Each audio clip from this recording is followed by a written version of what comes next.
Okay, good afternoon mga ka-riders. Okay, mamasyal-masyal lang tayo. Meron kasi tayong napansin na isang bago na namang motorcycle store dito po sa may tapat ng Shell. Ito po, ito Yamaha, mukhang dealer po dito ang Des Marketing. Ayan, pero sandali, ikot lang tayo ha.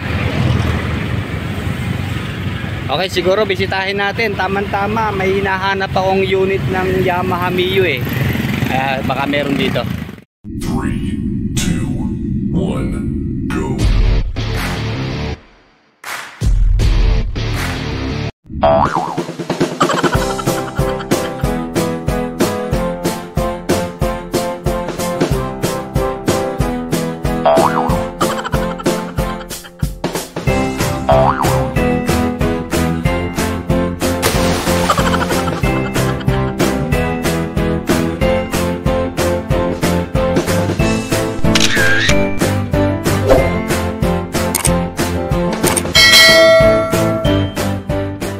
Okay, dahil ang capital ng Laguna ay Santa Cruz, kaya marami po talaga nagtatayo yung mga establishment dito. Isa na nga po yung mga motorcycle dealer. Halos magkakatabi na po sila dito. Ito, makikita nyo sa likuran natin. Ayan ang Rusi. May ambulansya. Ito po yung pwesto ng Rusi. Tapos ito, bagong tayo nga po itong Yamaha. Bali, Des Marketing po ang mag-ooperate dito. Okay, bali, hindi pa po pala sila fully open. Bali, ito, tingnan natin yung kanilang mga promo ayan, ayun ang promo period po nila from April 1 to June 30. Ayan ang kanilang mga siguro yung mga giveaways nila saka mga freebies. So ito, pasok tayo sa loob, pero dito sa pinaka showroom nila mukhang okay na po yung ilang units. Okay, bali dito po ito sa Sitio Bagong Anyo, Barangay Pagsawitan, Santa Cruz, Laguna. Ayan, dito nga po ang Des Marketing Incorporated. Okay, pasok tayo Ayan, although hindi pa po sila tapos at nagagayak pa, pero maaliwalas na po dito sa loob. Mabilis po makakatrakto ng mga buyer ng mga motorsiklo. Alam niyo po, malaking factor po pag malinis o malaki ang ating pinaka-pwesto at very presentable po sa mga customer. Okay, bali exclusive po na puro Yamaha ang kanilang pong unit. So ito yung katatapos lang nating ni-review kahapon, yung Mio Gear, then Mio Gravis, at ito po yung kanyang Mio I 125. Then ito nga po isusunod natin yung pinakabunso ng Mio, dahil siya yung pinakamaliit po ang dimension na nakita ko Siguro itong Aerox po ang pinakapanganay ng Mio series. Ayan, sa bulkiness niyan, laki po pero dito po tayo.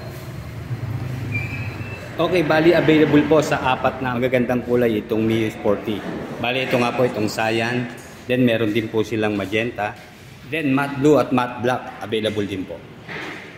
Okay, year 2022 na model itong ating nire-review po na Mio Sporty, na almost the same din po ng looks dun sa mga naunang version. Okay, sa mga ilaw po niya dito sa headlight, all bulb pa po ang ginamit hanggang dito po sa kanyang turning signal. Then malaking tulong po itong butas na to para mas malakas ang ating busina. Then ito po ang kanyang front tire, medyo maliit lang po na may sukat po na 70 by 90 by 14. Then leading brand naman po siya dahil IRC ang kanyang brand na made in Indonesia po. Yun lang po, tube type pa rin po siya. Then ito po, naka-telescopic fork po ang kanyang front suspension. Then naka single disc sa kanya naman pong front brake. Then sa kanya naman pong rear tire, bali naka 80 by 90 by 14 po ang kanyang sukat. Naka unit swing naman po yung kanyang rear suspension. Ayan ang maganda po rito, pero pa rin po siyang kickstart. Then of course, wala pong kill switch yung kanyang side stand. Then dito sa kanyang side view, ito po, attractive ang kanya naman pong decals na ginamit. Ayan, katerno po nung nasa unahan. Then ito po ang napansin kong nadagdag sa kanya. Dun po sa mga naunang version ng Mio, wala ho siyang arm dito, kaya yung access natin sa gulong, mabilis po ang pagpapalit. Yun nga lang po, siyempre mas maganda pa rin po yung gantong may arm para support po ng ating pinaka gulong. Ayan. Okay, sa kanya naman pong gulay board, ito malaki rin po, halos kapareho ng kanyang mga kapatid na Mio. Okay, dito meron po siya itong packet, magkabila po. Ito, okay, medyo malaki po siya dito sa left side. Wala lang po siyang charging port, Then dito meron pa po siyang space para sa ating cellphone na yan. kasyang-kasya po dito. Then all analog po ang kanya naman pong panel dito. Makikita natin yung kanyang display ay ito po ang kanyang speedometer, then yung kanyang odometer, fuel indicator, then yung kanya naman pong sign ng high beam, low beam, yung kanyang turning signal, at ito yung pinaka logo po ng Yamaha. Then dito po very basic naman yung kanyang mga switches and button. Ito po yung kanyang high beam, low beam, turning signal, then off yung gitna, then yung kanyang busina, then meron po siyang choke. Ayan, in case na hindi tayo makapag-start sa umaga at nalamigan. Then dito po naman po sa kanan, ito meron pong switch yung ating mga bulb. Ito sa headlight, saka sa kanyang DRL, and then switch off. Ayan. So ito, pag halimbawang umaga, pwede natin yung patay ng ating headlight. Then ito yung kanyang pong electric starter. Okay, check natin yung kanyang U-box. Okay, ito syempre obvious naman dahil sa maliit nga lang po ang Mio Sporty. Ito maliit lang po yung kanyang U-box. Ito siguro ilalagay lang natin nga kapote, pagkakasin, saka ilang mga tools o dito mga documents pwede pa rin po. Then nasa 4.1 liters lang po ang kanyang full tank capacity.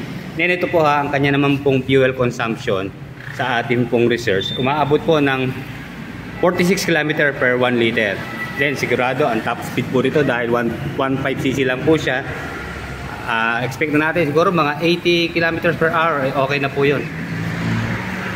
Okay, tama-tama sa ating mga average height ng mga Pinoy, hindi tayo mahihirapan dahil ito nga po ang pinakamaliit sa nakita ko nga Mio series ng Yamaha. So ito, sakyan natin.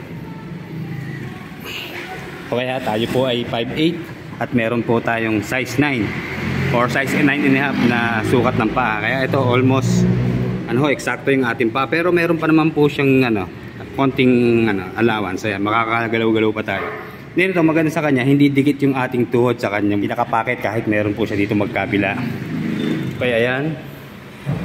Okay, medyo napansin ko medyo mababa yung kanyang handlebar. So ito, testingin natin sa returning radius. Ayan, medyo aabutin tayo pero yun nga po, huwag tayong kabukaka pag tayo po ay nakasakay na dito. Medyo ipantay po natin dito sa pinaka front face ng ating Mio. Ayan. Pag nakapantay naman po, hindi yan naabot sa ating hita. Ayan, magkabila. Okay, bali wala po siyang hook dito sa kanyang harapan. Nandito po sa ilalim ng upuan yung kanyang nag-iisang hook. Okay, sa engine oil po niya, meron po siyang 0.9 liters o 900 ml na engine oil capacity. Nga lang po, mapapansin ko medyo malalim po. Pero sigurado, pag ito naman ay nalagyan natin ng imbudo, no problem na yan. Then of course, ang kanya naman pong engine, ito po, naka-air-cooled pa rin po siya. Then 4-stroke, single overhead cam. Bali 2 valve pa rin po siya. Then, carburetor type pa po ang kanya naman pong fueling system. Then sa kanya naman pong muffler, ito maganda po yung kanyang heat guard. May kasama pong stainless na cover dito. Then na-improve na rin po yung kanyang shape ng kanyang taillight. Okay, meron na po siya ritong parang mga wavy looks na korte. Then of course, ano pa rin po siya? Bulb pa rin po lahat ng kanyang ilaw. Mula rito sa turning signal at sa kanya naman pong stoplight. And all bulb pa rin po.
Okay, bali nandito po si Sir David, ang sales representative po ng Des Marketing dito ng Yamaha.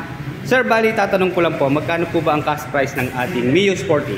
Bali, ang cash price po nito is ano po, 72,000 plus 4,000 po yung down payment niya. 4,000. Sa monthly po sa 1 year is 7,258. Sa 2 years naman po, 4,342. Then sa 3 years is 3,369. Okay. Then kung sakali kung updated naman po ang hulog, yes, 200 na po siya. Ah. Installment po and cash po, ang kanyang ano po, yung previous is half-face na helmet, long sleeve, tsaka for registration po, sagot din po namin, tsaka meron po siyang discount card. Sa installment po, ang requirements naman niya is po valid ID, barangay clearance, proof of billing or payslip. Tapos po sa Comay Care is 2x2 picture and 2 valid ID din po. Ini-invite po namin kayo dito po sa bagong branch namin sa Des Marketing Santa Cruz. Sa Pagsawitan, tapat po siya ng Shell, and malapit lang po siya sa SSS. Bali, ang estimate na opening po namin is first week po ng May. Bali, yun lang po. Sana po makapunta po kayo sa opening namin. Bali, follow nyo na lang po kami sa Facebook page, Des Santa Cruz po. Then, ang contact number po namin is ito lang po, 0917-311-6479. Then, sa email naman po, kung gusto po mag-email po sa amin is des_santacruz@yahoo.com. Yun lang po, sana po makapunta po kayo lahat. Salamat po. Sir, maraming salamat ha. Okay, salamat po. Okay.